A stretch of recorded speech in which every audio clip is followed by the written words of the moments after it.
Protagonist अपनी sword से जमीन पर वार करता है और कहता है कि अकेलापन सिर्फ सबसे स्ट्रॉन्ग लोगों की निशानी होता है, जिस पर अचानक एक सेंटिपीड जैसा क्रीचर उससे पूछता है कि वो लड़का यहाँ क्यों आया है। फिर वो मॉन्स्टर अटैक करने के लिए आगे बढ़ता है और साथ ही पूछता है कि उसने अपने ही साथियों को धोखा क्यों दिया। यह सुनकर लड़का बिल्कुल शांत रहता है और धीरे से मुड़ते हुए अपनी सोर्ड से उसके वार को रोकता है, जिस पर मॉन्स्टर दर्द से चिल्लाता है और तभी वो लड़का जवाब देता है कि कुछ कहने की जरूरत ही नहीं थी क्योंकि वो वैसे भी मरने वाला है। यह सुनकर सेंटिपीड गुस्से में आकर उसे हेल जाने को कहता है और फिर से अटैक करने के लिए झपटता है, जिस पर प्रोटैगनिस्ट आराम से बचते हुए सोचता है कि बड़ी पावर के साथ गहरा अकेलापन आता है और फिर भी भले ही वो अच्छा हो, उसे विकेट गॉड कहा गया है। इसके बाद आसमान की तरफ देखते हुए लड़का मॉन्स्टर को देखता है और अटैक करने से पहले कहता है कि काश अगली जिंदगी में वो दोनों आजादी से जी पाते। यह कहते ही वो लड़का ऊपर से जमीन की तरफ गिरता है और सेंटिपीड को बीच से चीर देता है, जिस पर मॉन्स्टर टूटता है और धीरे धीरे स्टोन में बदल जाता है जो प्रोटैगनिस्ट के हाथ में आ जाता है। मैजिक रीइंकार्नेशन स्टोन को देखकर वो खुश होता है और कहता है कि आखिरकार उसने इसे हासिल कर लिया है। फिर वो बोलता है कि अब वो फ्री हो सकता है। इसके बाद जैसे ही वो आइटम यूज करता है, स्टोन एक्टिव हो जाता है और लड़का बताता है कि इसी तरह वो फ्यूचर में एक दूसरी वर्ल्ड में रीइंकार्नेट हुआ था। फिर लड़का समझाता है कि 3 बार रीइंकार्नेट होने के बाद उसने स्ट्रॉन्गेस्ट मैजिकल सोर्ड्समैन होना छोड़ दिया और एक रैंक एफ एडवेंचरर बन गया। कुछ समय बाद एक दूसरी वर्ल्ड में वो लड़का ग्रास पर लेटा होता है और साइड में देखते ही अपने 2 खूबसूरत दोस्तों को एक क्यूट स्लाइम के साथ देखता है। यह देखकर वो मुस्कुराता है और उठकर उनकी तरफ चलता है और अपने मन में कहता है कि यही एक फ्री लाइफ की कहानी है। रीइंकार्नेशन स्टोन यूज करने के बाद प्रोटैगनिस्ट एक और जगह पर जागता है। खुद को एक केव में पाकर वो सोचता है कि वो कहाँ है और यहाँ तक कि वो खुद कौन है। तभी अचानक एक स्टेटस विंडो सामने आती है जो उसे आवा यूरी कहकर बुलाती है। यह देखकर उसे एहसास होता है कि यही उसका नाम है। यूरी के पीछे कुछ रैंकी गॉब्लिन्स आ जाते हैं और उसे घेर लेते हैं, जिस पर वो सोचता है कि ये अजीब क्रीचर्स आखिर हैं क्या। इसके बाद आवा के पीछे से एक आवाज आती है जो पूछती है कि वो लड़का उस जगह पर क्या कर रहा है। एक बड़ा ग्रीन क्रीचर सामने आता है और ह्यूमन से वही सवाल पूछता है और तब दिखाया जाता है कि वो एक रैंक बी गॉब्लिन लॉर्ड था, जिस पर प्रोटैगनिस्ट जवाब देता है कि उसे खुद भी नहीं पता। यह सुनकर गॉब्लिन लॉर्ड हंसने लगता है और कहता है कि बेवकूफ ह्यूमन उसे धोखा नहीं दे सकता। वो दावा करता है कि उसे पूरा यकीन था कि यूरी एडवेंचरर गिल्ड का सर्वेंट है, लेकिन उससे मिलते ही डर गया होगा और अब बहुत देर हो चुकी है, इसलिए वो उसे भागने नहीं देगा। इसके बाद गॉब्लिन अपने पूरे आर्मी को आगे बढ़ने का ऑर्डर देता है। तभी भी कुछ नहीं समझ पाता और सोचता है कि सिचुएशन यहाँ तक कैसे पहुंच गई जब तक कि वो साइड में एक ट्विग नहीं देख लेता। ये देखकर उसे अपने पुराने दिन याद आते हैं जब वो बेस्ट मैजिकल सोर्ड्समैन था और फिर एक पल में वो उस ट्विग को पकड़ लेता है। यूरी सोचता है कि उसका बॉडी इंस्टिंक्ट पर मूव कर गया और फिर वो एक गॉब्लिन पर वार करता है, जिस पर बाकी क्रीचर्स देखते हैं कि उनका साथी आसानी से उछलकर दूर जा गिरा और वो घबरा जाते हैं। लेकिन गॉब्लिन लॉर्ड ये देखकर अपने मिनियंस को डरने से मना करता है। इसके बाद सभी क्रीचर्स फिर से अजावा पर अटैक करने दौड़ते हैं, जिस पर हुरी उस ट्विग से सामने के सभी गॉब्लिन्स को मारता चला जाता है और सोचता है कि उसकी पास्ट मेमोरीज ने एक लकड़ी के टुकड़े पर रिएक्ट किया है। गॉब्लिन लॉर्ड अपने आर्मी को एक लड़के से हारते देखकर डर जाता है और उसी समय अजावा को कई सिस्टम नोटिफिकेशन मिलती हैं कि उसने नई स्किल्स हासिल की हैं। अजावा खुद से कहता है कि अपनी पास्ट लाइफ में वो सोर्ड का सेंट था और जैसे ही उसे कोई वेपन मिलता है उसका बॉडी अपने आप मूव करने लगता है। इसी सोच में डूबे होने के दौरान goblin Lord fire power charge करता है और उस पर फायर करता है। गॉब्लिन सोचता है कि चाहे अजावा स्ट्रांग हो, लेकिन उस मैजिक के खिलाफ कुछ नहीं कर पाएगा। लेकिन आगे देखकर वो देखता है कि लड़का वैसे ही खड़ा है जैसे कुछ हुआ ही नहीं। यूरी ने जैसे उस मैजिक को अब्सॉर्ब कर लिया होता है और डरा हुआ गॉब्लिन पूछता है कि वो ह्यूमन उसके मैजिकल अटैक के बाद भी जिंदा कैसे है। लेकिन यूरी बस उस मैजिक का नाम बोलता है और उसे वापस एनिमी की तरफ फेंक देता है, जिस पर एक बड़ा एक्सप्लोजन होता है और गॉब्लिन पूरी तरह खत्म हो जाता है। इसके बाद लड़का कहता है कि अब सोचने पर उसे एक और पास्ट लाइफ याद आ रही है। वो बताता है कि सोर्ड सेंट बनने से पहले वो एक डीमन एम्परर था। इसी दौरान यूरी अपने स्टेटस विंडो को एनालाइज करता है, जिसमें उसकी पास्ट लाइव्स की सारी पावर्स दिखाई दे रही होती हैं। वो समझाता है कि उसने उस वर्ल्ड में 3 बार रीइंकार्नेट किया है और अपनी पहली लाइफ में वो एक कंपनी का स्लेव था। पहली रीइंकार्नेशन में वो डीमन एम्परर बना और दूसरी में सोर्ड सेंट। लेकिन अब तीसरी रीइंकार्नेशन में उसकी सारी पास्ट लाइव्स की मेमोरीज उसके अंदर मौजूद है। कुछ मेमोरीज उसके दिमाग में घूमती हैं जहां विलेजर्स मदद के लिए गिड़गिड़ा रहे होते हैं, लेकिन वही विलेजर्स सोल्जर्स जब उसे लाशों के ढेर के ऊपर खड़ा देखते हैं तो उसकी पावर से डरकर उसे मॉन्स्टर कहने लगते हैं। फिर प्रेजेंट में वापस आते हुए लड़का केव से बाहर निकलने के लिए चढ़ रहा होता है। बाहर पहुंचते ही वो वर्ल्ड को देखकर इम्प्रेस्ड होता है और कहता है कि वो अपनी पास्ट लाइफ से इतना छुटकारा पाना चाहता था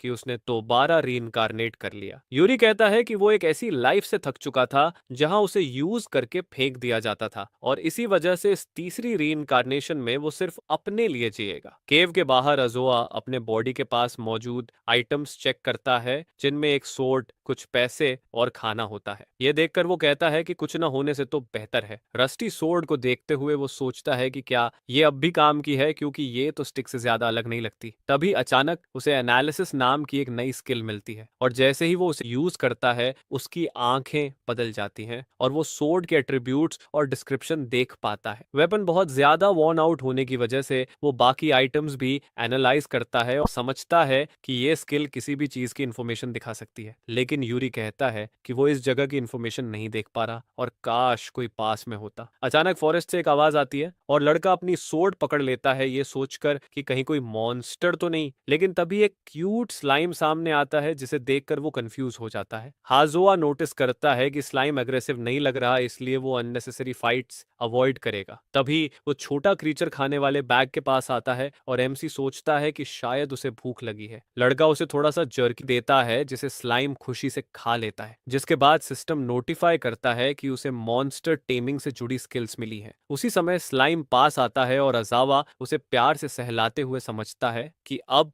वो मॉन्स्टर्स से बात कर सकता है। यूरी ये भी देखता है कि एक्शंस के हिसाब से मिलने वाली स्किल्स बदल सकती हैं। तभी अचानक एक चीख सुनाई देती है। साइड में देखने पर यूरी एक हाफ ह्यूमन हाफ वुल्फ को भागते हुए मदद मांगते देखता है। यूरी कहता है कि परफेक्ट मोमेंट पर स्मान सामने आ गया है और फिर वो दौड़ने लगता है। आला उस स्ट्रेंजर के साथ दौड़ता है और पूछता है कि क्या उसके पास एक पल है। लड़का पोंचो से सवाल करने की कोशिश करता है लेकिन कंफ्यूज्ड पोंचो कहता है कि अभी इसका सही टाइम नहीं है। अजवा उलझन में पूछता है कि क्या कुछ हुआ है। यह सुनकर वुल्फ उसे पीछे देखने को कहता है और वहां एक जायंट चिकन हेड मॉन्स्टर उनका पीछा करता दिखता है। कॉकैट्रिक उनके ऊपर उड़ता रहता है ताकि उन्हें पकड़ सके। हिजावा पूछता है कि अगर वो मॉन्स्टर को हरा दे तो क्या वुल्फ उसके सवालों का जवाब देगा, जिस पर घबराया हुआ वुल्फ हाँ कह देता है। तभी प्रोटैगनिस्ट अपनी सोर्ड निकालता है और मॉन्स्टर की तरफ मुड़ता है, ये समझते हुए कि साधारण सोर्ड से काम नहीं चलेगा। वो उसे मैजिक से एन्चांट करता है। फिर वो एक नीली लाइट बीम मॉन्स्टर की तरफ फेंकता है जिससे पूरा फॉरेस्ट कांप उठता है। धूल बैठने के बाद दिखता है कि मॉन्स्टर 2 टुकड़ों में कट चुका है और आधा फॉरेस्ट तबाह हो गया है। यह देखकर वुल्फ पूरी तरह डर जाता है। यूरी को फिर से नई स्किल्स मिलती हैं और उसकी सोर्ड टूट जाती है। इसे देखकर वो कहता है कि उसने वेपन को मजबूत तो किया था लेकिन वो मैजिक से नहीं पाई। पूरी तरह डरा हुआ वुल्फ आजावा को मॉन्स्टर कहता है और वहां से भाग जाता है। आजावा जल्दी से उसके पास पहुंचता है और कहता है कि यह वो बात नहीं थी जिस पर दोनों की सहमति हुई थी, जिस पर घबराया हुआ पांचचो अपनी जान की भीख मांगने लगता है। दूसरी तरफ वही पिछला स्लाइम वहां पहुंचता है और आधे में कटे हुए जायंट मॉन्स्टर को देखता है और वहां एक ऑरेंज क्रिस्टल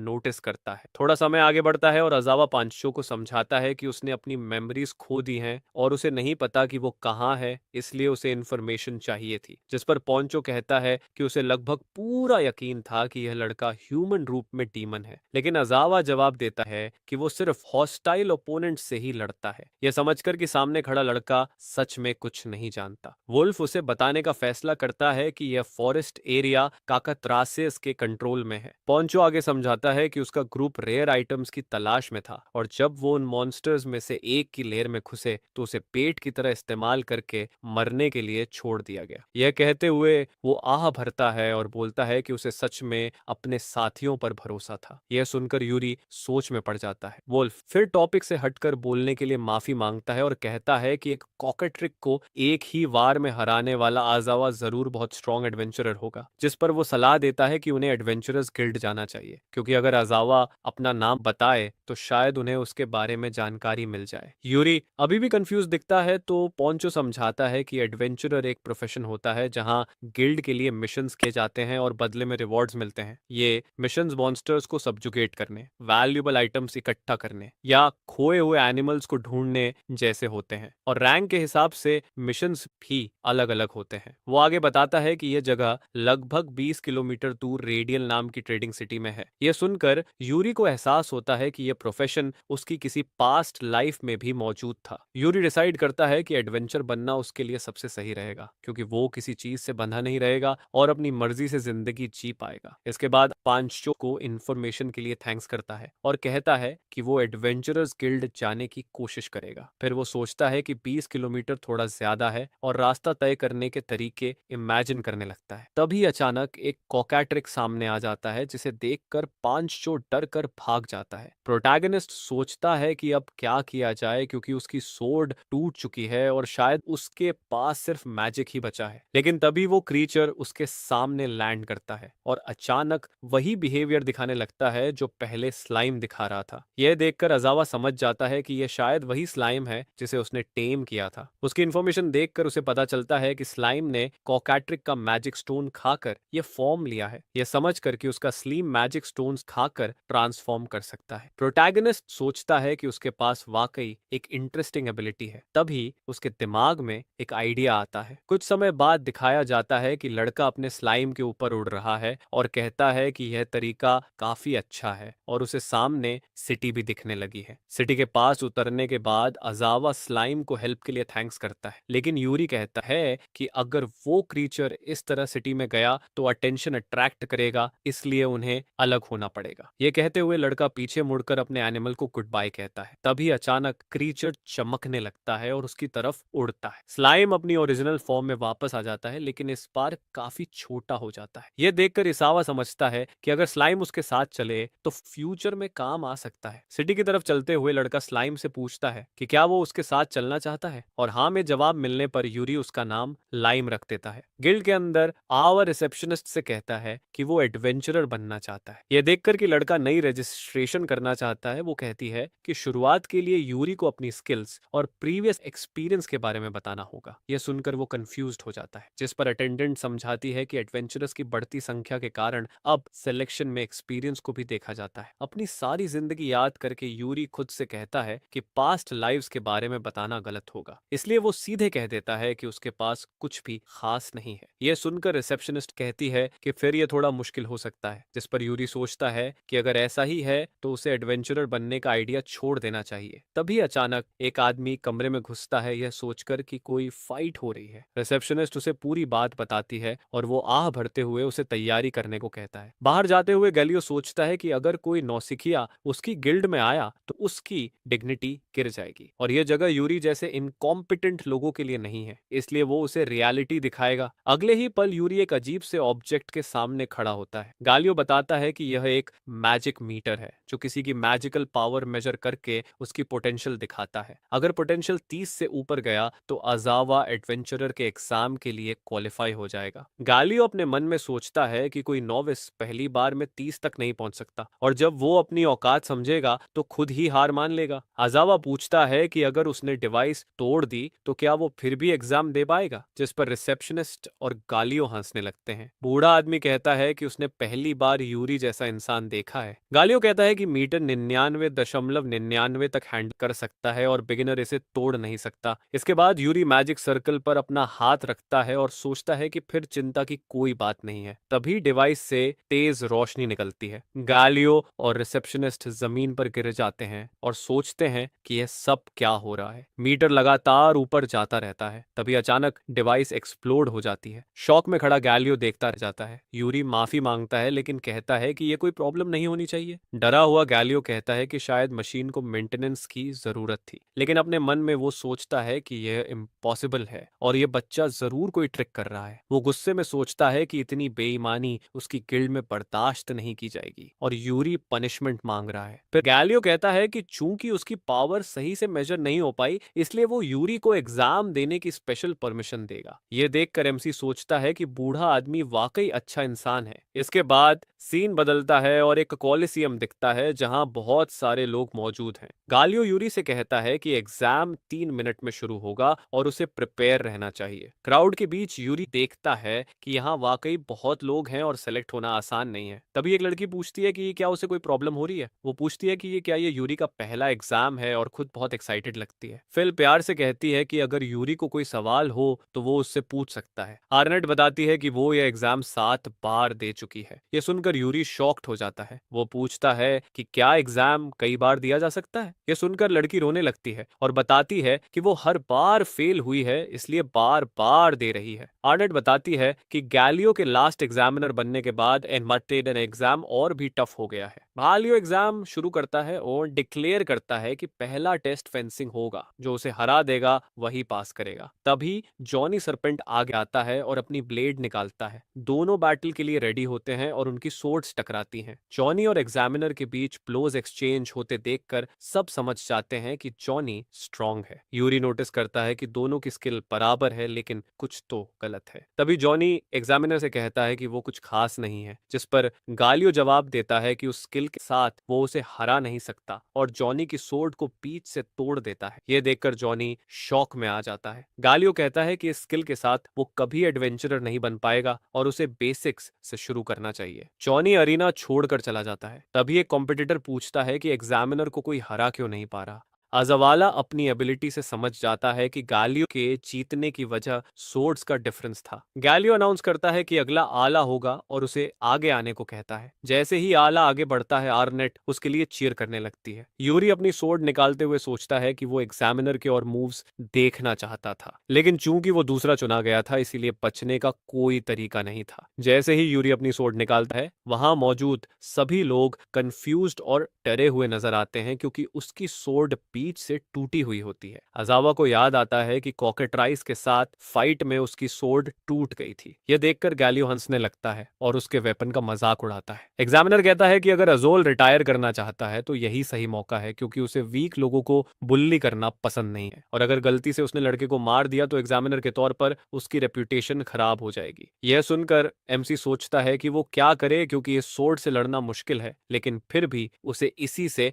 फाइट करनी पड़ेगी। यूरी कहता है कि वो शुरू कर सकते हैं और यह भी बोलता है कि वो 1 सेकंड में जीत जाएगा। यह सुनकर गैल गुस्से में आ जाता है और गालियां देते हुए अटैक करने दौड़ता है। यूरी अपनी श्रिंकेज एबिलिटी यूज करता है और अचानक एनिमी के पीछे नजर आता है, जहां वो अपनी टूटी हुई ब्लेड को उसके गले पर रख देता है। यह देखकर फिल इम्प्रेस्ड हो जाती है। यूरी समझाता है कि श्रिंकेज टेक्निक उसे एनिमी की मूवमेंट्स के बीच के गैप से पीछे जाने देती है, और वो इस एबिलिटी को सोर्ड सेंट रहते हुए काफी बार यूज कर चुका है, और उसे खुशी है कि इस लाइफ में भी बिना किसी प्रॉब्लम के उसने इसे यूज कर लिया। एग्जामिनर अपनी सोर्ड नीचे गिरा देता है और हार मानते हुए यूरी को एग्जाम पास करने देता है। यह देखकर वहां मौजूद सभी लोग चीयर करने लगते हैं और यूरी के लिए सेलिब्रेट करते हैं। यूरी ये सोच ही रहा होता है कि क्या वो एडवेंचरर बन गया है। तभी एक मिस्टीरियस पर्सन सामने आता है और कहता है कि एग्जाम अभी खत्म नहीं हुआ है। मैग्निफिगलो सामने आता है और बताता है कि अब वो ग्रेट मैजिक टेस्ट लेगा। तभी आसमान में एक मैजिकल ऑब्जेक्ट दिखाई देता है, जिसे फ्लोटिंग देख सभी लोग कंफ्यूज्ड हो जाते हैं। मावी कैंडिडेट्स को बताता है कि उन्हें मैजिक यूज करनी है और जो भी उस टारगेट को तोड़ देगा वो पास होगा। यूरी सोचता है कि यह तो इजी है, लेकिन बाकी कैंडिडेट्स डर जाते हैं क्योंकि टारगेट काफी दूर होता है। आनेट कहती है कि जैसा सोचा था, यह एग्जाम ऐसा ही बनाया गया है ताकि कोई पास न कर पाए। यह सुनकर यूरी कंफ्यूज्ड हो जाता है और सोचता है कि शायद टारगेट किसी स्पेशल मटेरियल से बना है। तभी कई कैंडिडेट्स अलग अलग स्पेल्स टारगेट की तरफ फेंकते हैं, लेकिन वो पास पहुंचने से पहले ही डिसिपेट हो जाते हैं। लोग कंप्लेन करने लगते हैं और अजावा सोचता है कि सब लो रैंक मैजिक क्यों यूज कर रहे हैं और क्या ये एग्जाम की कोई रूल है। तभी मैग्नी आकर इंटिमिडेटिंग तरीके से यूरी से पूछता है कि प्रॉब्लम क्या है और क्या वो बस खड़ा होकर देखेगा। हंसते हुए इंस्ट्रक्टर कहता है कि जैसा उसने सोचा था, अजावा को मैजिक नहीं आती। वो समझाता है कि अगर किसी ने लाइफ में एक स्किल मास्टर कर ली तो दूसरी एक्वायर करना इम्पॉसिबल होता है, और कोई इंसान एक साथ मेज और सोर्ड्समैन नहीं बन सकता। वो कहता है कि जो डिसेंट मैजिक यूज नहीं कर सकता वो एडवेंचरर बनने लायक नहीं है, और इस साल कोई प्रॉमिसिंग कैंडिडेट नहीं है। जैसे ही वो एग्जाम खत्म करने वाला होता है, तभी आल लोन्ड्रिया फायरबॉल यूज करता है और उसे टारगेट की तरफ फेंकता है। मैजिक आगे बढ़ते हुए और बड़ी हो जाती है, टारगेट से टकराती है और एक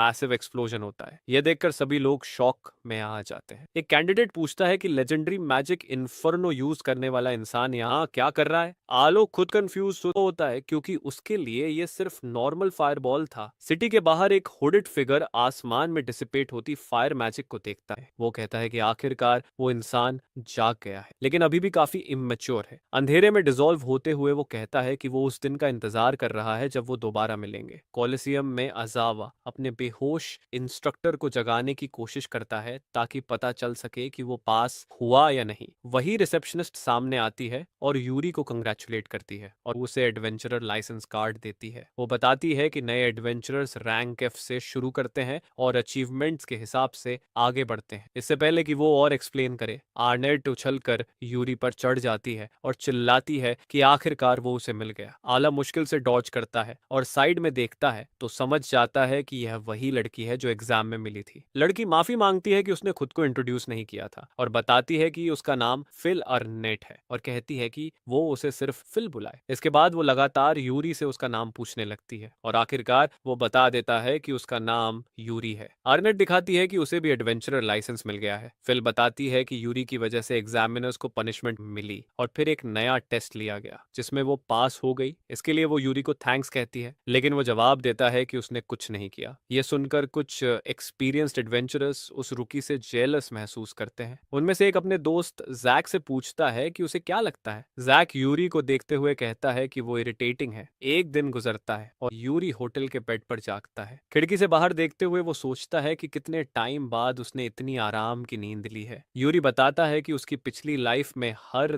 दिन सिर्फ बैटल्स हुआ करती थी और कल भी बहुत कुछ हुआ था। तभी सिस्टम उसे नोटिफाई करता है कि अनअसाइंड मैजिकल स्किल एक्वायर्ड हुई है। ये सुनकर एमसी कंफ्यूज हो जाता है और समझ नहीं पाता कि इसका क्या मतलब है। वो थोड़ी देर सिस्टम को देखता है फिर इग्नोर कर देता है। यूरी बताता है कि एडवेंचरर बनने के बाद उसे एक्स्ट्रा मनी मिला और वो इन में रुक पाया, इसलिए वो थोड़ा और सोएगा। तभी आर्नेट दरवाजा खोलती है और गुड मॉर्निंग कहती है। अजावा पूछता है कि वो इतनी जल्दी क्यों उठ गई। तभी लड़की शॉक में देखती है कि वो स्लाइम पर लेटा हुआ है। यूरी बताता है कि वेन का बेड उसे सूट नहीं कर रहा था, इसलिए लाइम ने खुद को बेड में ट्रांसफॉर्म कर लिया। एमसी बताता है कि कुछ चीजें हुई थी और स्लाइम उसका कंपेनियन बन गया और उसका नाम लाइम है। आनेट कहती है कि मॉन्स्टर्स को कमांड करना काफी इंप्रेसिव है। यह सुनकर यूरी सरप्राइज्ड हो जाता है। तभी वो स्केरी फेस बनाकर लाइम के पास जाती है और पूछती है कि क्या वो उसे स्क्वीज कर सकती है। इससे पहले कि यूरी उसे रोक पाता, वो पहले ही लाइम पर लेट चुकी होती है। यूरी पूछता है कि वो ऐसा क्यों कर रही है। तभी उसे कुछ याद आता है। आर्नेट कहती है कि वो बताना भूल गई थी कि एग्जाम अभी पूरी तरह खत्म नहीं हुआ है। वो समझाती है कि पास करने के बाद भी एक सीक्रेट एग्जाम होता है और तब तक वो टेम्पररी एडवेंचरर्स हैं। ये सुनकर यूरी सोचता है कि लाइसेंस रिवोक होना प्रॉब्लम बन सकता है और उसे ये सीक्रेट एग्जाम देना ही पड़ेगा। फिल कहती है कि उसे पता था वो यही बोलेगा, इसलिए उसने पहले से एक पॉपुलर मिशन एक्सेप्ट कर लिया है और पूछती है कि क्या वो उसके साथ चलेगा। एमसी तुरंत मना कर देता है, जिससे लड़की पूरी तरह हिल जाती है। आर्नेट पूछती है क्यों। यूरी कहता है कि वो अकेले काम करना पसंद करता है और ऑफर के लिए थैंक्स कहता है और उसे किसी और को ढूंढने की सलाह देता है। लड़का दरवाजे की तरफ बढ़ता है, लेकिन जाने से पहले पूछता है कि मिशन एक्सेप्ट कैसे किया जाता है। यह सुनकर आर्नेट सोचने लगती है कि क्या वो सच में अकेले ठीक रहेगा। लड़की बार बार इंसिस्ट करती है क्योंकि उसे यूरी के अकेले होने की चिंता होती है, लेकिन वो कहता है कि उसे अकेले रहने में कोई प्रॉब्लम नहीं है। फिल उदास होकर कहती है कि वो कोई स्पेशल या एक्सेप्शनल नहीं है, लेकिन एग्जाम में यूरी को देखकर उसे मोटिवेट मिला और वो भी उसके जैसा बनना चाहती है, इसलिए वो यूरी की स्ट्रेंथ को पास से देखना चाहती है और एक बार फिर साथ चलने के लिए पूछती है। यह सुनकर अजावा सोचता है कि उसे इस वर्ल्ड के बारे में कुछ भी समझ नहीं आता और खुद के बारे में भी नहीं, और अभी के लिए आर्नेट के साथ रहना बेहतर रहेगा। आखिरकार वो उसके साथ जाने के लिए अग्री कर लेता है, जिससे लड़की खुश हो जाती है। तभी कुछ चीज उसका ध्यान खींचती है। यूरी आर्नेट से आगे जाने को कहता है क्योंकि वो कपड़े बदलेगा। लड़की के जाने के बाद वो खिड़की खोलता है और दूर लगे एक बेल को देखता है और उस पर निशाना लगाता है। यूरी अपनी फायर मैजिक चार्ज करता है और उसे बेल की तरफ फायर कर देता है। तभी दिखाया जाता है कि दो लोग बाइनोकुलर से उसे देख रहे होते हैं और वो तुरंत हिट हो जाते हैं। फायर बुलेट बाइनोकुलर्स को तोड़ देती है। उनमें से एक यकीन नहीं कर पाता कि यूरी ने इतनी दूरी से उन्हें हिट कर दिया। उसका साथी डिसाइड करता है कि अब पीछे हटना ही सही है और इस बात की रिपोर्ट जैक को देनी चाहिए। उलझन में यूरी यह सोचता है कि उसे समझ नहीं आ रहा कि कोई उसे क्यों देख रहा होगा, और यह भी कि क्या उसने किसी के साथ कुछ ऐसा किया है जिससे कोई उससे दुश्मनी रखे। तभी उसी वक्त आर्नेट चिल्लाकर यूरी को बुलाता आती है, जिस पर वो जवाब देता है कि वो आ रहा है। जैसे ही आर्नेट अजावा को रास्ता दिखाती है, लड़का महसूस करता है कि वो फिर से एक फॉरेस्ट में आ गया है। साइड में देखने पर उसे दो छोटे जानवर दिखाई देते हैं जो रैंक एफ क्रीचर्स होते हैं। यूरी की प्रेजेंस फील करते ही वो दोनों डरकर भाग जाते हैं। यह देखकर अजावा कहता है कि मिशंस उसकी उम्मीद से ज्यादा पीसफुल लग रहे हैं, जिस पर आर्नेट जवाब देती है कि वो सच में लकी है। वो समझाती है कि यह मेडिसिनल हर्ब्स इकट्ठा करने की मिशन है जो बिगिनर एडवेंचरर्स में काफी पॉपुलर होती है क्योंकि इसमें डेंजर कम होता है। और वो बताती है कि उसने सुबह जल्दी उठकर लाइन में लगकर यह मिशन एक्सेप्ट की थी। ये कहते हुए उसे खुद पर प्राउड फील होता है। बिल्कुल नेचुरली यूरी कह देता है कि वो लड़की सच में अमेजिंग है। यह सुनकर फिल शर्माने लगती है। जब यूरी रास्ते से हटकर चलने लगता है तो आर्नेट बताती है कि नॉर्दर्न फॉरेस्ट दूसरी तरफ है। कंफ्यूज्ड होकर यूरी पूछता है कि क्या वो यहाँ हर्ब्स गैदर नहीं कर सकता, जिस पर लड़की जवाब देती है कि नहीं कर सकता। फिल बताती है कि ये ईस्टर्न फॉरेस्ट है जहाँ स्ट्रॉन्ग मॉन्स्टर्स रहते हैं और ये जगह उनके लिए काफी डेंजरस है। ये कहते हुए वो यूरी को खींचने लगती है और बोलती है कि मेडिसिनल हर्ब्स नॉर्दर्न फॉरेस्ट में मिलती हैं। ये सुनकर एमसी को याद आता है कि वो ईस्टर्न फॉरेस्ट की तरफ मुंह करके ही उठा था और सोचने पर उसे याद आता है कि वहां सिर्फ हाई रैंक मॉन्स्टर्स ही थे। यूरी कैजुअली कह देता है कि वैसे उसने कल एक कॉकेट्रिक को हरा दिया था। यह सुनकर लड़की हंस पड़ती है और उसे एक बुरा जोक समझती है। दोनों आगे बढ़ते हैं और अपनी डेस्टिनेशन पर पहुंचते हैं। आर्नेट बताती है कि यही मेडिसिनल हर्ब्स का फील्ड है, लेकिन असावा नोटिस करता है कि वहां एक भी मेडिसिनल हर्ब नहीं है, जिससे आर्नेट कंफ्यूज्ड हो जाती है। यूरी समझता है कि लगता है किसी ने पहले ही हर्ब्स गैदर कर ली हैं। यह सुनकर इरिटेट होकर लड़की कहती है कि उसने सोचा था वो सबसे पहले पहुंचेंगे। तभी अचानक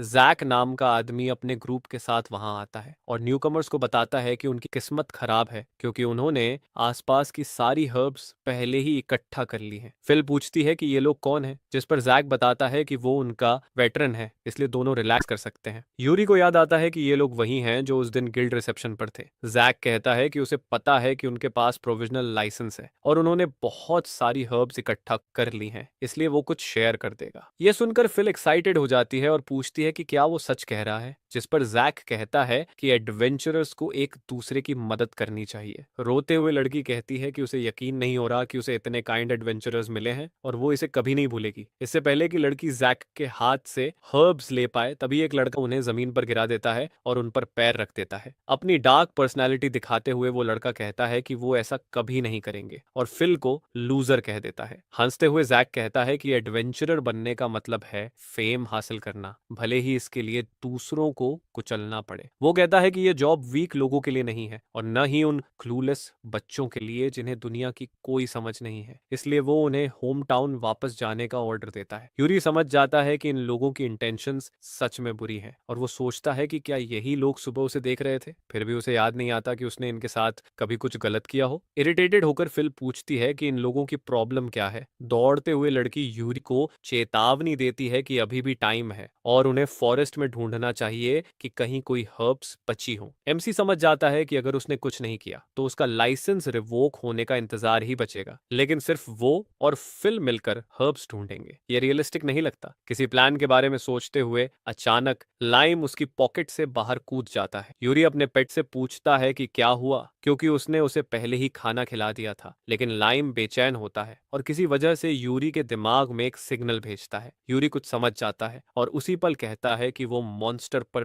भरोसा कर रहा है। अजोआ लाइम को हवा में फेंक देता है और अचानक वो क्रीचर आसमान में बहुत बड़ा हो जाता है और फिर कई हिस्सों में बंट जाता है जो पूरे फॉरेस्ट में फैल जाते हैं। यह देखकर फिल कंफ्यूज्ड होकर पूछती है कि आखिर हो क्या रहा है। यूरी स्मग लुक के साथ कहता है कि जब तक वो हर्ब्स कलेक्ट कर लें तब तक सब ठीक रहेगा। लाइम के सारे हिस्से मेडिसिनल हर्ब्स इकट्ठा करने लगते हैं और थोड़ी देर में हर्ब्स का एक ढेर जमा हो जाता है। यह देखकर आर्नेट इम्प्रेस्ड हो जाती है और खुशी से सेलिब्रेट करती है। हेसवा लाइम को कंग्रेचुलेट करता है और कहता है कि उसने अच्छा काम किया है। एमसी कहता है कि अब वो गिल्ड वापस जा सकते हैं, लेकिन अनेट उदास लगती है और कहती है कि वो गिल्ड जा सकता है। वो बताती है कि उसे फॉरेस्ट में थोड़ा घूमने का मन है और वो जल्दी वापस आ जाएगी। कुछ समय बाद फॉरेस्ट के बीच में लड़की कहती है कि यूरी सच में अमेजिंग है। अपने हाथ में पकड़ी हुई एक अकेली पत्ती को देखते हुए फिल कहती है कि यूरी के सामने वो फेलियर है। जैक की बातें याद करके वो और भी डाउन फील करने लगती है। इरिटेटेड होकर वो कहती है कि इस तरह वो कभी उरुसन जैसी नहीं बन पाएगी, इसलिए उसे अपनी स्ट्रेंथ से कुछ करना होगा। फिर आर्नेट पेड़ों के बीच कूदने लगती है और फॉरेस्ट में भटकते हुए कुछ ढूंढने लगती है। कुछ देर बाद उसे आखिरकार मेडिसिनल हर्ब्स का एक फील्ड मिल जाता है और वो खुशी से उन्हें गैदर करने लगती है, यह सोचकर कि अब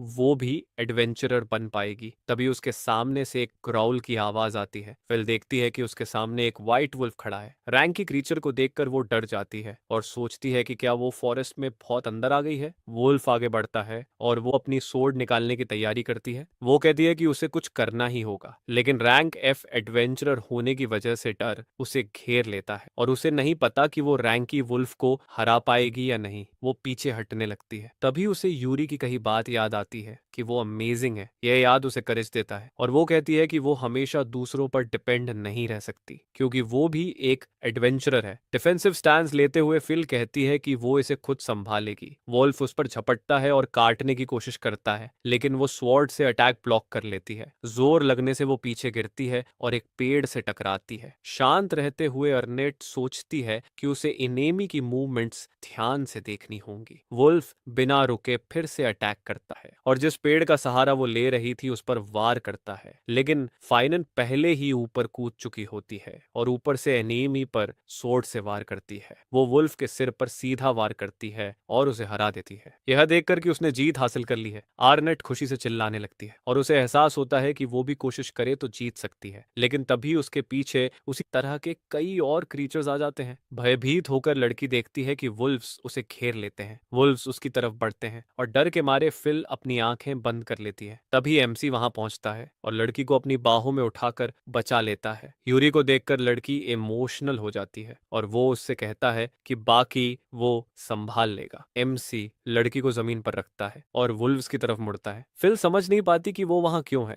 जिस पर यूरी कहता है कि अगर लड़की नहीं होती तो शायद वो हर्ब्स नहीं ला पाता और वो उसका एहसान मानता है। वो बताता है कि वो शुरू से ही उसका पीछा कर रहा था, लेकिन वो काफी एजिलिटी से मूव कर रही थी। वो ये भी कहता है कि वुल्फ के साथ उसकी फाइट काफी अच्छी थी। ये सुनकर लड़की ब्लश करने लगती है। वुल्व्स फिर से गुर्राते हैं और अटैक के लिए तैयार हो जाते हैं। यूरी को याद आता है कि कल इन में पानी पीते वक्त उसने वाटर मैजिक अक्वायर की थी और अब वो उसे टेस्ट करने वाला है। मैजिक समन करते हुए वो वुल्व्स से माफी मांगता है कि उसे यह जल्दी खत्म करना पड़ेगा। तभी वो एक मैसिव वाटर वॉर्टेक्स बनाता है जो कई वुल्व्स को उड़ा देता है। फिर भी कुछ क्रीचर्स खड़े रहते हैं। यह देखकर यूरी इरिटेटेड हो जाता है। अजावा समझ जाता है कि यह मैजिक मॉन्स्टर्स को इमोबिलाइज तो कर सकती है, लेकिन इसकी डिस्ट्रक्टिव पावर कम है। वुल्व्स फिर से उस पर अटैक करने दौड़ते हैं। तभी वो अपनी सोर्ड निकालता है और कहता है कि अब वो एक छोटा सा वेरिएशन ट्राई करेगा। इसके बाद वो अपनी ब्लेड से कई स्ट्राइक्स करता है जिसमें वाटर मैजिक भरी होती है। यहाँ दिखाया जाता है कि यह एडवांस्ड वाटर मैजिक थी जिसे आइस सोर्ड कहा जाता है। इसके बावजूद वुल्व्स डरते नहीं है, जिस पर यूरी अपनी सोर्ड जमीन पर मारता है और आइस स्पाइक्स निकलती हैं जो कुछ मॉन्स्टर्स को हिट करके पियर्स कर देती हैं। यह देखकर फिल कहती है कि यह कमाल का था और बिल्कुल यूरी से उम्मीद जैसी ही थी। लेकिन फिर लड़की नोटिस करती है कि वुल्व्स की संख्या बहुत ज्यादा है और जितने वुल्व्स यूरी हराता है उतने ही और सामने आ जाते हैं। इसके बाद लड़की अपने पार्टनर को बताती है कि वुल्व्स जो पैक में मूव करते हैं वो यूजुअली किसी लीडर के ऑर्डर पर चलते हैं, इसलिए इस फॉरेस्ट में कोई बॉस जरूर होगा जो इन मॉन्स्टर्स को कमांड कर रहा है। अजोल लड़की की बात समझ जाता है क्योंकि उसे बस उस बॉस को हराना है ताकि पूरा पैक डिस्पर्स हो जाए। उसी वक्त यूरी के दिमाग में लाइम की तरफ से कई कॉल्स आने लगती हैं जिससे वो कंफ्यूज्ड हो जाता है। जब वो आंखें बंद करता है तो टमार एबिलिटी की वजह से वो लाइम की आंखों से देखने लगता है, जिससे उसे अपने टारगेट की एग्जैक्ट लोकेशन दिखने लगती है। रैंक सी सिल्वर वुल्फ की लोकेशन डिटेक्ट करते ही प्रोटैगनिस्ट अपने पेट से कहता है कि उसने अच्छा काम किया है। पलक झपकते ही यूरी एक डायरेक्शन में रश करता है और रास्ते में आने वाले कई वुल्फ्स को हराता चला जाता है। लड़का अपनी फायर शॉट एबिलिटी यूज करता है है जो एक फिक्स्ड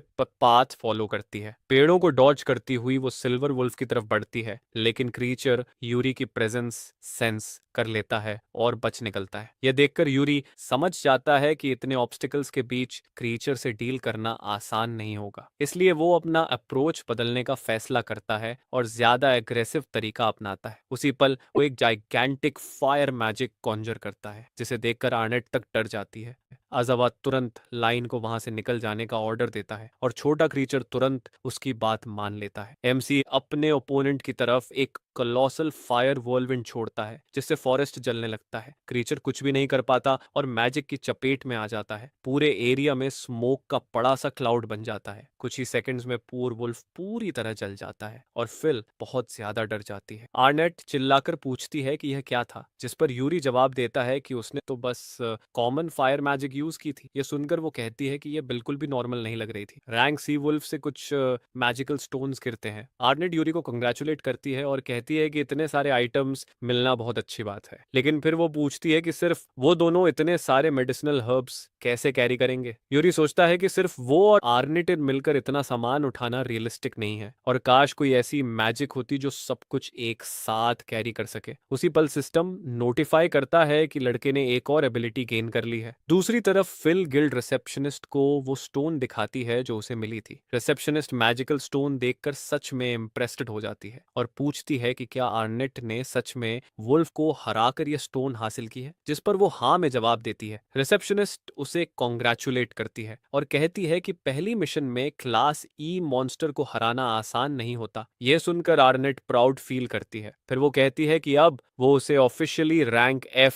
एडवेंचरर मानती है, जिससे लड़की बहुत खुश हो जाती है। फिल खुशी से उछलने लगती है और यूरी कहता है कि उसे उसके लिए खुशी है। तभी अटेंडेंट यूरी को बुलाती है और कहती है कि अब उसकी बारी है, लेकिन रिसेप्शनिस्ट नोटिस करती है कि अजावा के हाथ में कुछ भी नहीं है, जिस पर वो उसे वेट करने को कहता है और बताता है कि वो अभी अपना सारा कलेक्टेड सामान लाने वाला है। इसके बाद वो स्पेशल कॉन्ट्रैक्शन मैजिक एक्टिवेट करता है और सारी हर्ब्स और आइटम्स समन कर लेता है। ये देखकर अटेंडेंट शॉक में आ जाती है और पूछती है कि वो ये सब कहां से निकाल लाया। अपने मन में यूरी सोचता है कि स्पेशल कंट्रैक्शन मैजिक स्पेस को फ्रीली मैनिपुलेट करने देती है और उसने कभी नहीं सोचा था कि वो इतनी कन्वीनियंट मैजिक यूज कर पाएगा। हिजावा सोचता है कि बाकी स्किल्स मिलने के बाद उसकी नींद भी ठीक से नहीं हो रही और शायद इसका रिलेशन उस वर्ल्ड में बिताए समय से है। सभी एनालिस्ट्स उसके लाए हुए आइटम्स की संख्या देखकर इम्प्रेस्ड हो जाते हैं। उनमें से एक ग्रीन स्टोन नोटिस करता है। एनालाइज करने पर पता चलता है कि वो विंड मैजिक स्टोन है। इतना रेयर आइटम देखकर सभी कंफ्यूज्ड हो जाते हैं। व्हाइट हेयर्ड एनालिस्ट पूछता है कि क्या एमसी ने सिल्वर वुल्फ को हराया है, जिस पर लड़का हाँ में जवाब देता है और पूछता है कि क्या इसमें कोई प्रॉब्लम है। यह सुनकर कमरे में मौजूद सभी लोग हैरान रह जाते हैं। वो लोग बाहर जाने लगते हैं और यूरी से थोड़ी देर वेट करने को कहते हैं। आर्नेट अपने दोस्त से कहती है कि चिंता मत करो, वो जरूर एडवेंचरर बनेगा, जिससे यूरी थोड़ा रिलीव्ड फील करता है। काफी समय बीत जाता है और आर्नेट कहती है कि वो बहुत ज्यादा टाइम ले रहे हैं। तभी उसी पल कोई आता है। व्हाइट हेयर्ड एनालिस्ट यूरी को वेट करने के लिए थैंक्स करता है और बताता है कि उसे रैंक पी में प्रमोट किया जा रहा है। फिल खुशी से उछल पड़ती है और कहती है कि यह तो अमेजिंग है।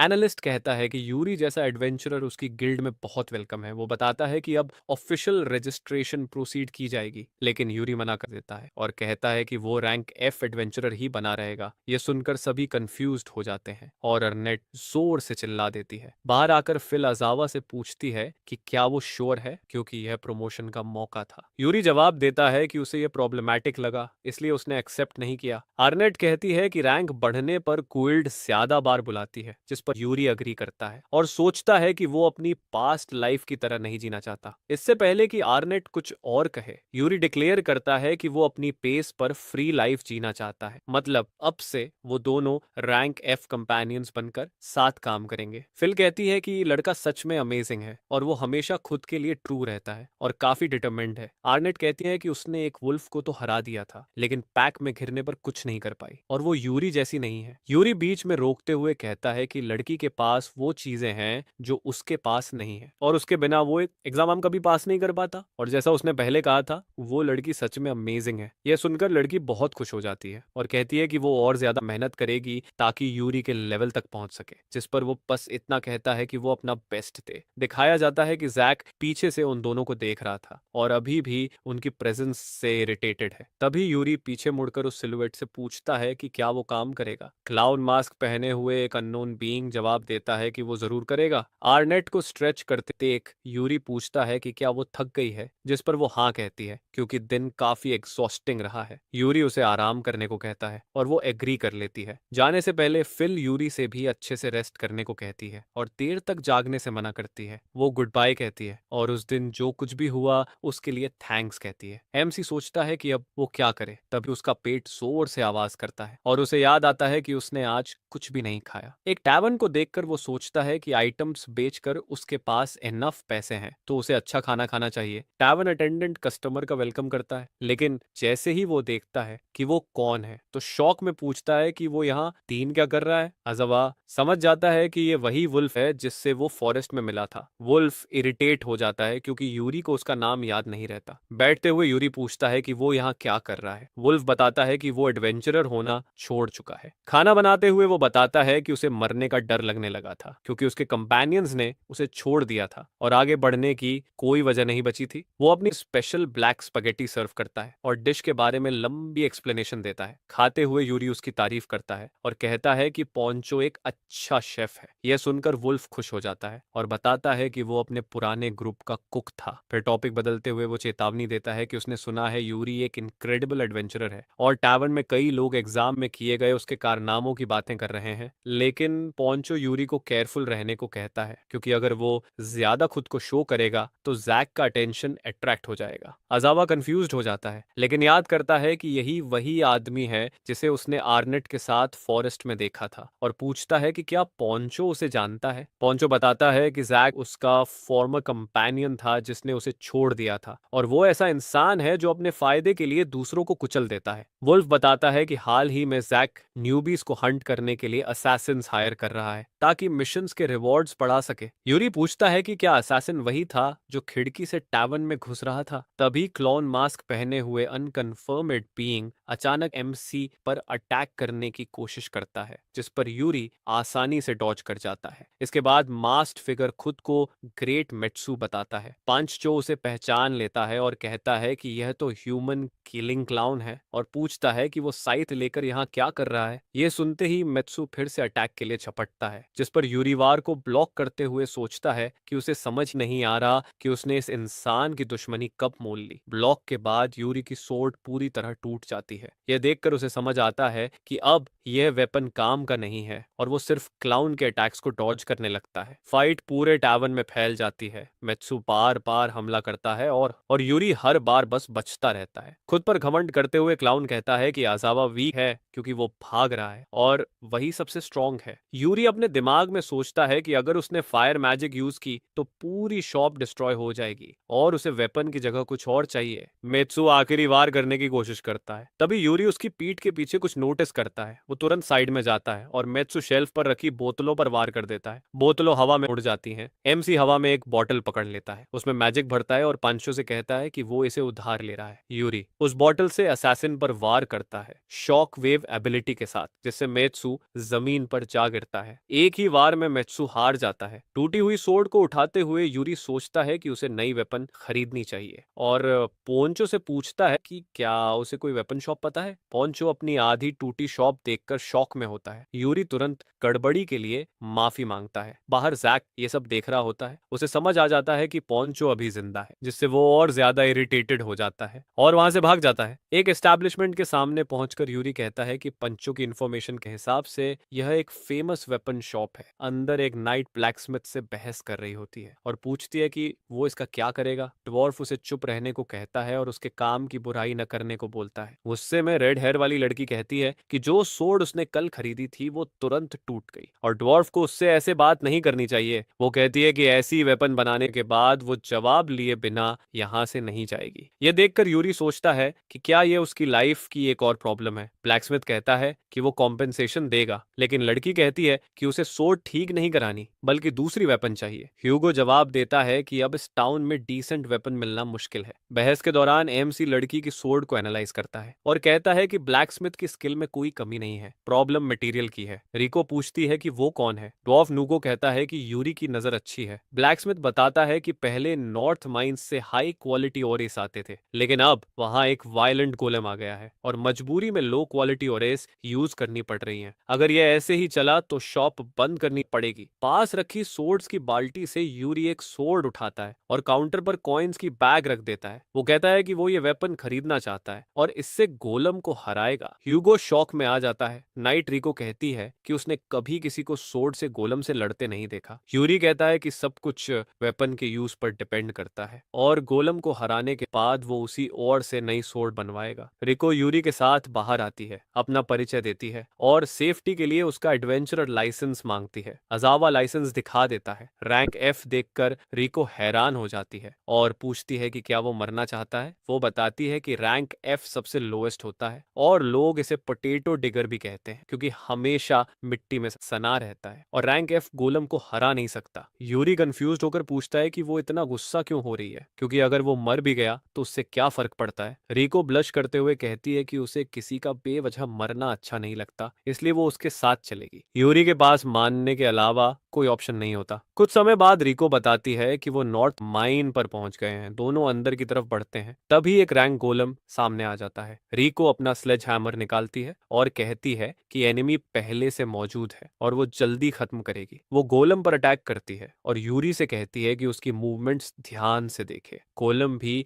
हमला करता है। रिको डॉज करके उसके आर्म पर चढ़ जाती है और कूदकर जोरदार वार करती है। फाइट जारी रहती है। यूरी ऑब्जर्व करता है कि गोलम स्ट्रॉन्ग और ड्यूरेबल है लेकिन स्लो है और रिको पीछे से घूम घूम कर अटैक कर रही है। कई वार के बाद रिको वापस आती है और कहती है कि यह उसके लिए कुछ भी नहीं था। वो बताती है कि गोलम की वीक पॉइंट उसकी बैक होती है। तभी मॉन्स्टर एनर्जी से भरा एक रॉक फेंकता है। रिको रिएक्ट नहीं कर पाती। तभी प्रोटैगनिस्ट आगे आकर रॉक को 2 टुकड़ों में काट देता है। इसके बाद वो गोलम पर लगातार कट्स मारता है और उसे डिस्ट्रॉय कर देता है। यह देखकर रिको शॉक में आ जाती है और पूछती है कि उसने ये कैसे किया। यूरी कहता है कि उसने बस काट दिया। केव में आगे बढ़ते हुए रिको कहती है कि गोलम की बैक इग्नोर करके सोर्ड से काटना नॉर्मल नहीं है और ये सिर्फ लूक से काम कर गया। यूरी कहता है कि वो समझ गया। तभी कई स्टोन गोलम्स उनके सामने जमा हो जाते हैं। यूरी खुद को प्रिपेयर करता है और कहता है कि अगर रिको ने कहा कि वो लकी है तो वो फिर से ट्राई करेगा। दूसरी तरफ जैक का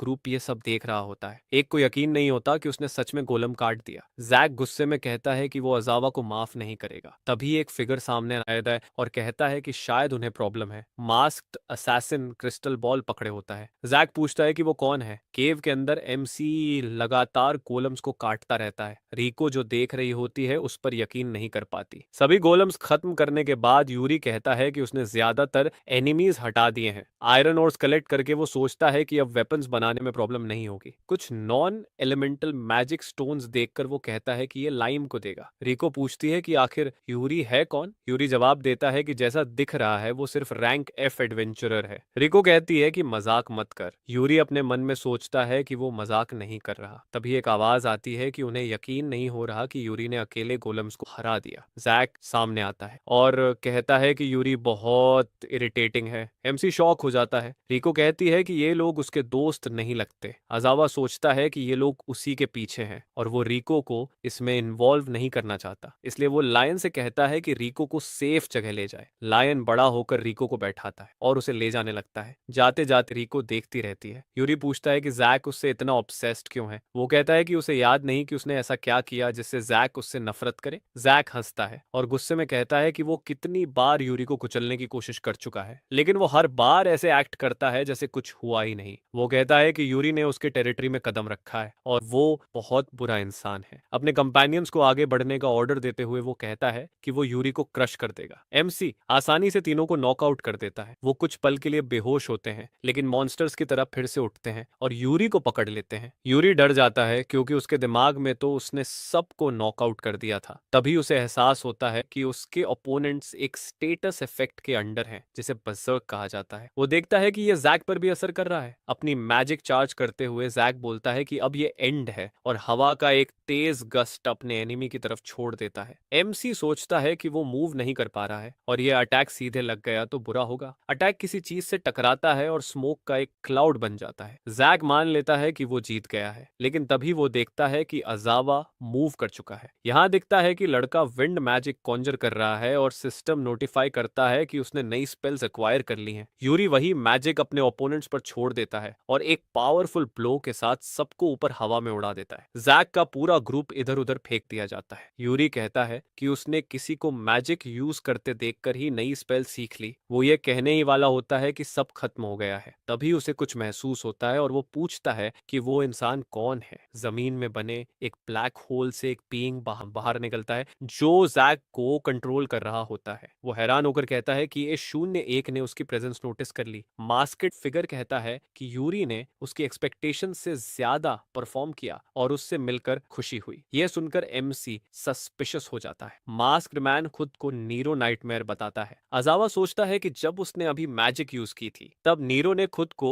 वाइन बैरियर से प्रोटेक्ट कर लिया था और वो काफी स्किल्ड है। नीरो अजावा को कंग्रेचुलेट करता है और कहता है कि यह समझ में आता है कि पहले वाले वीक लोग उसे स्क्रैच भी नहीं कर पाए। इसके बाद वो लड़के को दो चॉइसेस देता है, पहला उनके साथ ज्वाइन करना या फिर उसके हाथों मरना। एमसी सोचता है कि उसे नहीं पता क्यों, लेकिन नीरो को देखकर उसे एक अजीब सा सेंसेशन फील होता है, जैसे वो किसी तरह फेमिलियर हो। उसी वक्त उसे अपनी पास्ट लाइफ की कुछ मेमोरीज याद आती हैं, जहां लोग वही क्लोथ्स पहने होते हैं जो नीरो ने पहने हैं। अजावा को याद आता है कि सोर्ड सेंट रहते हुए उसने न्यूरोस जैसी ऑर्गेनाइजेशन ज्वाइन करके बहुत सफर किया था। यूरी नाइटमेयर से पूछता है कि क्या वो नंबर्स में से एक है। यह सुनकर वो डर जाता है। नीरो कहता है कि उसकी ऑर्गेनाइजेशन के बाहर कोई नंबर्स के बारे में नहीं जानता, इसलिए अजावा जरूर उनमें से एक रहा होगा। वो यूरी से कहता है कि अपना हाथ दिखाए, अगर वो उनमें से एक तो उसके हाथ की बैक पर भी नंबर होगा जैसे उसके हाथ पर है। नीरो अपने हाथ की बैक को दिखाता है जहां 928 लिखा होता है। यूरी रिकॉग्नाइज करता है और कहता है कि इस ऑर्गेनाइजेशन के मेंबर्स के शरीर पर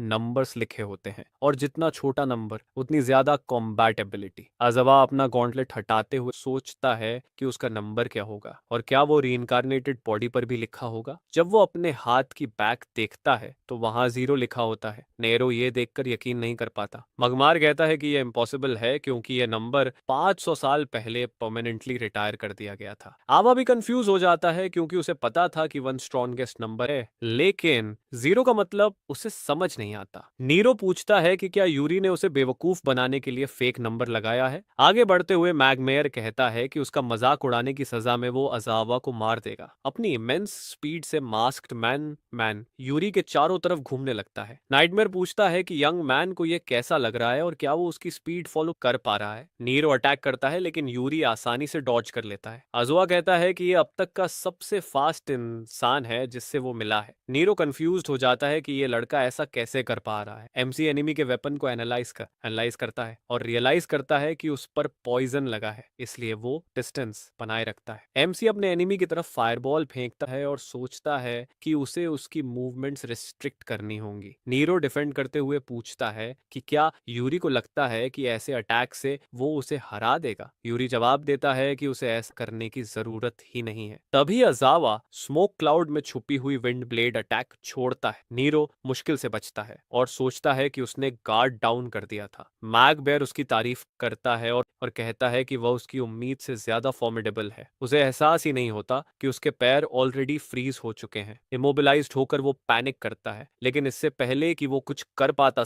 यूरी उसकी तरफ वाटर वॉर्टेक्स शूट करता है। नीरो लगभग पूरी तरह फ्रीज हो जाता है। यूरी अपनी सोर्ड को कई स्पेल्स से एन्चांट करने लगता है। नीरो बार्गेन करने की कोशिश करता है और रुकने को कहता है, लेकिन पलक झपकते ही यूरी अपनी सोर्ड से उसे काट देता है। अपने एनिमी को पूरी तरह फ्रोजन देखकर अजावा कहता है कि वो फिर से चेन्ड और ग्लूड नहीं होना चाहता। इस लाइफ से उसने डिसाइड किया है कि वो फ्री रहेगा। वेपन शॉप में वापस ड्वार्फ मूगा चिल्लाता है कि वो सक्सीड हो गया है और ये अब तक का उसका बेस्ट वर्क है। वो काउंटर पर एक सोर्ड रखता है और एमसी उसे थैंक्स कहता है। वेपन स्टैट्स देखकर यूरी सोचता है कि ये कुछ टाइम तक बिना टूटे चलेगी। तभी उसे कुछ नोटिस होता है। यूरी यूरी कहता है कि यूगो ने काफी अच्छे मटेरियल्स यूज किए हैं और पूछता है कि क्या वो श्योर है। ड्वार्फ मुस्कुराते हुए कहता है कि कोई प्रॉब्लम नहीं है, क्योंकि यूरी की वजह से वो फिर से वेपन बना सकता है। यूरी उसकी काइंडनेस के लिए थैंक्स करता है। वहां से निकलते हुए एमसी सोचता है कि उसे यकीन नहीं हो रहा कि ड्वार्फ ने सिर्फ कोलम हराने पर उसके लिए इतना कुछ किया। यूरी कहता है कि उसे आखिरकार नई सोर्ड मिल गई है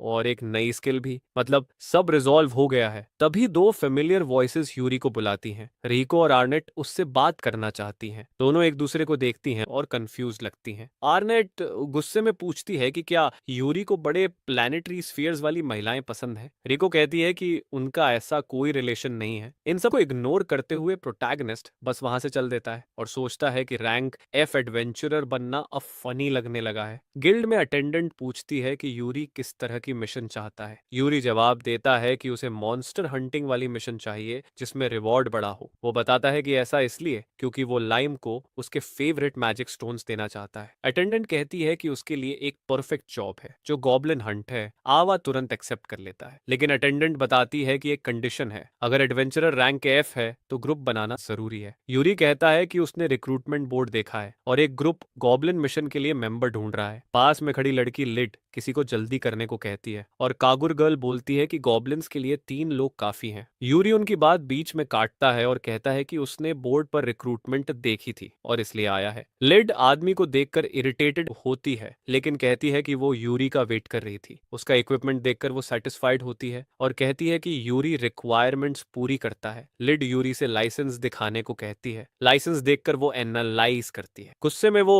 लाइसेंस वापस फेंक देती है और यूरी को रैंक एफ ट्रैश कहकर निकल जाने को कहती है। फिर वो अपनी दोनों लड़कियों के साथ चली जाती है और कहती है कि यह टाइम वेस्ट था और वो तीनों मिलकर ही मिशन करेंगी। यूरी सोचता है कि क्या उसने कुछ ऐसा किया जिससे वो ऑफेंड हो गई और सोचता है कि ग्रुप बनाना सरप्राइजिंगली डिफिकल्ट है। वो सोचता है कि वो मिशन अकेले करना चाहता है, लेकिन रिक्वायरमेंट्स प्रॉब्लम है। तभी रिको आती है और पूछती है कि यूरी क्या कर रहा है। पूरी कहानी सुनने के बाद वो कहती है कि वो समझती है और यह सैड है। आला उसे थैंक्स कहता है क्योंकि अगर वो नहीं होती तो वो मिशन एक्सेप्ट नहीं कर पाता। रिको भी उसे थैंक्स कहती है क्योंकि वो ऑलमोस्ट लिड के ग्रुप में शामिल हो गई। रिको बताती है कि रिपोर्ट्स के हिसाब से नॉर्दर्न फॉरेस्ट के गॉब्लिन्स ऑलरेडी हंट हो चुके हैं, इसलिए उन्हें माउंटेन्स के वेस्ट में जाना होगा, जो यहाँ से करीब 2 घंटे की वॉक है। यूरी कहता है कि यह थोड़ा दूर है। रिको कहती है कि अगर देर हुई तो दूसरे एडवेंचरर्स पहले पहुंच सकते हैं और अच्छा होगा अगर कोई उन्हें वहां पहुंचा सके। अजावा कहता है कि उसके पास कोई है जो यह कर सकता है और बोलता है कि वो लाइम पर भरोसा कर रहा है। तभी मॉन्स्टर चमकने लगता है और कॉकेट्रिक फॉर्म में ट्रांसफॉर्म हो जाता है। यह देखकर रिको हैरान रह जाती है। लाइम के ऊपर बैठकर उड़ते हुए रिको सोचती है कि आखिर यह सब क्या था। यूरी कहता है कि वो एक व्हीकल यूज कर रहे थे और ये नॉर्मल है, जिस पर रिको जवाब देती है कि यह बिल्कुल भी कॉमन नहीं है। थोड़ी देर बाद दोनों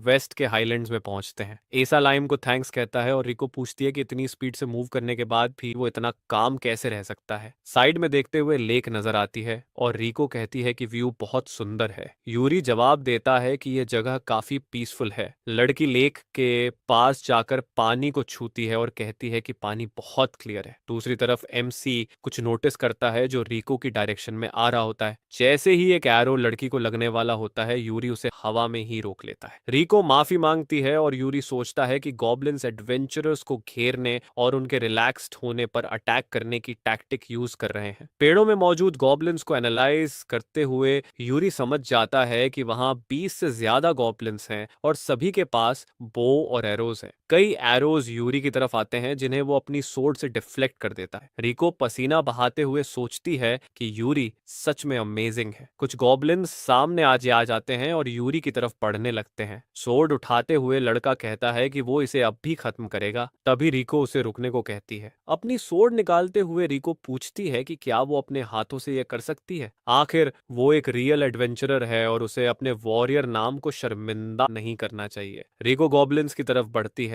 सोर्ड से वार करते हुए वो कहती है कि वो माइन में जैसे बर्डन बनी थी वैसी अब नहीं बनेगी। वो बहादुरी से लड़ाई जारी रखती है। यह देखकर अजावा सोचता है कि लड़की सच में एक इनक्रेडिबल एडवेंचरर है, लेकिन फिर भी एनिमीज बहुत ज्यादा होते हैं। स्पेल इन्वोक करते हुए यूरी उससे फ्रंट लाइन पर बने रहने को कहता है। लड़की नीले ऑरा से घिर जाती है और खुद को ज्यादा स्ट्रॉन्ग फील करने लगती है। बॉडी हल्की लगने पर रिको गॉब्लिन्स को तेजी से हराने लगती है और उसे खुद यकीन नहीं होता कि कि वो क्या कर रही है। रिको कंफ्यूज्ड होती है, लेकिन यूरी बस उससे कहता है कि जमीन पर मौजूद एनिमीज संभाल ले। उसी वक्त वो पेड़ों में बैठे गॉब्लिन्स को देखता है। क्रीचर्स यूरी पर एरोस चलाते हैं और वो कहता है कि ऊपर वालों को वो संभालेगा। सोर्ड के साथ मैजिक यूज करके वो उन्हें दूर फेंक देता है। सारे मॉन्स्टर्स खत्म होने के बाद रिको कहती है कि उसे यकीन नहीं हो रहा कि वो दोनों मिलकर इतने गॉब्लिन्स हरा पाए, लेकिन वो तुरंत पूछती है कि यूरी ने उसके बॉडी के साथ आखिर किया क्या था। लाइम डेड मॉन्स्टर्स को अब्सॉर्ब करने लगता है और यूरी जवाब देता है कि उसने बस रिको को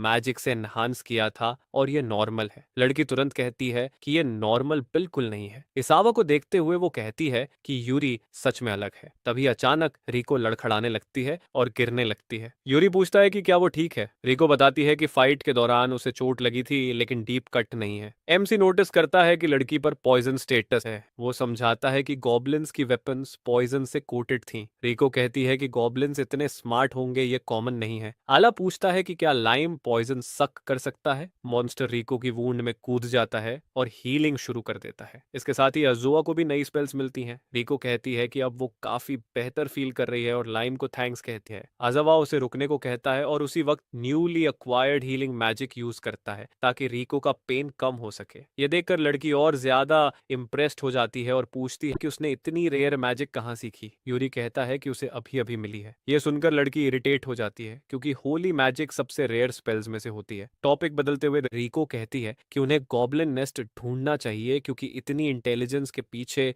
जरूर कोई बॉस होगा। रिको कहती है कि गॉब्लिन्स उन्हें आसानी से नेस्ट तक नहीं पहुंचने देंगे। यूरी जवाब देता है कि उसे लोकेशन पता है। वो बताता है कि कुछ गॉब्लिन्स भागे थे और उसने उन पर लाइम का एक हिस्सा छोड़ दिया था। तभी छोटा मॉन्स्टर एरो की तरह बन जाता है और एक डायरेक्शन की तरफ पॉइंट करता है। दोनों फॉरेस्ट से गुजरते हुए एक केव के एंट्रेंस तक पहुंचते हैं। यूरी कहता है कि लाइम के हिसाब से यही जगह है। रिको उसे रुकने को कहती है और बोलती है कि अगर ये गॉब्लिन नेस्ट है तो एनिमीज पहले से ज्यादा होंगे। यूरी को गॉब्लिन लॉर्ड याद आता है जिसके पास बहुत फॉलोअर्स थे और उसे शक होता है कि पिछली बार वाली मैजिक यहाँ काम करेगी या नहीं। अजवाला सोचता है कि क्या पूरी केव उड़ा दी जाए। रिको कहती है कि ऐसा करने पर हंट का प्रूफ नहीं बचेगा। उसी वक्त लिड अपने ग्रुप के साथ आता है और यूरी को गाइडेंस के लिए थैंक्स कहता है और उसे रैंक एफ का पोटैटो डिगर बोलता है। रेड हेड लड़की पूछती है कि क्या यूरी इन लोगों को जानता है। यूरी कहता है कि हनो नहीं। लिड इरिटेट होकर कहता है कि वो सुबह फाउंटेन पर मिले थे। एमसी को याद आता है और वो सोचता है कि किसी के पीछे पीछे आने का फील हुआ था, लेकिन उसने इमेजिन नहीं किया था कि वही लोग होंगे। लिड कहता है कि पोटैटो डिगर के लिए ये बुरा नहीं है और भले ही वो अजावा से हायर रैंक का है, फिर भी वो मानता है कि लड़का अच्छा है। इंटिमिडेटिंग तरीके से वो यूरी को वापस जाने का ऑर्डर देता है क्योंकि आगे बहुत गॉब्लिन हैं और वो सरवाइव नहीं कर पाएगा। केव में जाते हुए लिड कहता है कि अजावा वापस जाकर वीड्स उखाड़े। रिको समझ जाती है कि यही वो पार्टी है जिसका जिक्र यूरी ने किया था और वो खुश होती है कि उसने इन्हें ज्वाइन नहीं किया। नेस्ट के अंदर जाते हुए रिको कहती है कि जैसा लिड ने कहा था एनिमीज बहुत होंगे, इसलिए कॉशन जरूरी है। लिड के कंपेनियंस आगे बढ़ते रहते हैं और वो जर्क उन्हें कहता है कि चिंता मत करो क्योंकि वो यहाँ है। यूरी सोचता है कि वो काफी अंदर आ चुके हैं, लेकिन अभी तक कोई गॉब्लिन नहीं दिखा, जो अजीब है। तभी अचानक मिस्टीरियस फॉग फैल जाती है। एनालाइज करते हुए यूरी कहता है कि ये एनिमी की मैजिक है। रिको कंप्लेन करती है कि उसे कुछ दिखाई नहीं दे रहा। लिड उसे काम रहने को कहता है क्योंकि वो यहाँ है। एम्स रियलाइज करता है कि एनिमीज पहले से ज्यादा हैं और वो विजन ब्लॉक करके सरप्राइज अटैक करना चाहते हैं। यूरी वार्न करता है कि वो आ रहे हैं और कई क्रीचर्स चार्ज करते हैं। दोनों अपनी सोर्ड से अटैक रोकते हैं और कई मॉन्स्टर्स को डिस्ट्रॉय कर देते हैं। रिको कहती है कि संख्या ज्यादा है लेकिन वो सिर्फ गॉब्लिन्स हैं। यूरी समझता है कि उनकी स्ट्रैटेजी नंबर्स पर बेस्ड है और अटैक्स सिंपल लेकिन कोऑर्डिनेटेड हैं। फिर भी उसे कुछ स्ट्रेंज फील हो रहा है और वो कॉन्फिडेंट महसूस करता है। लिड कहता है कि जैसा उसने कहा था गॉब्लिन्स इजी हैं। दोनों लड़कियां इंप्रेस्ड होती हैं, तभी एक जायंट ब्लू क्रीचर लिड के सामने आता है। लिड पूछता है कि क्या यह भी गॉब्लिन है और कहता है कि बड़ा होने के बावजूद इसे हराना इजी होगा। वो अटैक करता है लेकिन उसकी सोर्ड बीच से टूट जाती है। इरिटेटेड क्रीचर लिड के बाल पकड़ता है और घुटने से उसके चेहरे पर मारता है। उछलकर गिरते हुए लिड कंप्लेन करता है कि उसका हैंडसम फेस खराब हो गया। डर के मारे लिड मदद के लिए चिल्लाते हुए भागने लगता है और अपनी साथ आई दोनों लड़कियों को भी पार कर जाता है। उसी वक्त एक ब्लू गॉब्लिन दोनों लड़कियों को गर्दन से पकड़ लेता है। मॉन्स्टर उन्हें खाने की तैयारी करता है और लड़कियां मदद के लिए चिल्लाती हैं। तेजी से हजावा मॉन्स्टर का सिर फाड़ देता है और मुड़कर पूछता है कि क्या वो दोनों ठीक हैं। ये देखकर लड़कियां शॉक्ड हो जाती हैं। यूरी रिको से कहता है कि वो उन दोनों को संभाले। उसी वक्त सख्त और एलीट गॉब्लिन्स प्रोटैगनिस्ट की तरफ बढ़ते हैं। अजावा कहता है कि पहले वाले गॉब्लिन्स इतने बड़े नहीं थे और ये बर्जर्क मोड से पावर गेन कर चुके हैं। पावरफुल विंड मैजिक यूज करते हुए वो कहता है कि वो इसे जल्दी खत्म करेगा और एनिमीज को उछालकर जमीन पर पटक देता है। तभी एक एलीट गॉब्लिन शामन सामने आता है और कहता है कि यूरी काफी केपेबल है। टॉकिंग मॉन्स्टर को देखकर यूरी अस्यूम करता है कि यही बॉस है। शमन कहता है कि लड़का इनोसेंट गॉब्लिन्स को मारकर बहुत क्रूअल साबित हुआ है। उसी वक्त वो कहता है कि उसके भाइयों को बदला लेने की बहुत जल्दी होगी और मरे हुए मॉन्स्टर्स के बॉडीज के चारों तरफ डार्क मैजिक घूमने लगती है। पर्पल मैजिक यूरी को घेर लेती है और उसे पैरालाइज कर देती है। शामन कहता है कि ये गॉब्लिन्स बस उसकी डार्क मैजिक के लिए सैक्रिफाइसेस थे। यूरी को एहसास होता है कि वो हिल भी नहीं पा रहा है और उसकी मैजिकल पावर भी ड्रेन हो रही है, जो बुरा है क्योंकि उसकी विजन धुंधली होने लगती है। रिको भी उस मैजिक से प्रभावित हो जाती है। गॉब्लिन शामन हंसने लगता है और कहता है कि सब कुछ यहीं खत्म होगा। तभी यूरी आखिरकार उस कर्स्ड मैजिक को एक्वायर कर लेता है और आसानी से उसे अपने बॉडी से हटा देता है। ये देखकर गॉब्लिन डर जाता है। एमसी उसी डार्क मैजिक को एलीट गॉब्लिन पर कॉन्जर करना शुरू करता है। वार करते हुए यूरी कहता है कि जो मैजिक उस पर यूज की गई थी वही अब शामन पर लौटेगी। उसी पल उन सभी गॉब्लिन्स की स्पिरिट्स जिन्हें शामन ने यूज किया था उस पर टूट पड़ती हैं। डार्क मैजिक उसे हिट करती है। मॉन्स्टर पिघलने लगता है और आखिरकार सिर्फ स्केलेटन रह जाता है। यह देखकर यूरी कहता है कि शामन वही था जिससे गॉब्लिन्स सबसे ज्यादा नफरत करते थे।